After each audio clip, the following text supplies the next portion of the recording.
বন্ধুরা, আজকে সব থেকে বিশাল বড় একটা কাজ করতে যাচ্ছি, আমার মেয়ের চুল কাটতে। তো এই যে আমার মেয়ে চুল কাটতে কাটতেই দেবে না, খুব জোর জবরদস্তি।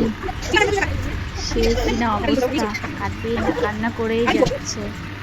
তাকে বোঝানো হচ্ছে, সবাই বোঝাচ্ছে কেটে নাও, ভালো চুল কাটো। তারপরে একটু কিছুক্ষণ কাটার পর দেখি না, সে শান্ত হয়ে গেল। সে আর চিল্লালো না, মানে একটু রেগে গেছিল, মানে রেগে তাকিয়ে আছে। এতটা শান্ত হয়ে যাবে সেটা কেউ ভাবতেই পারিনি। এখনো কাটছে।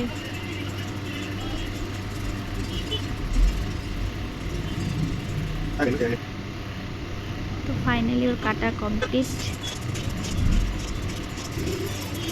এখন ওর ঘুম পেয়ে গেছে, এত আরাম।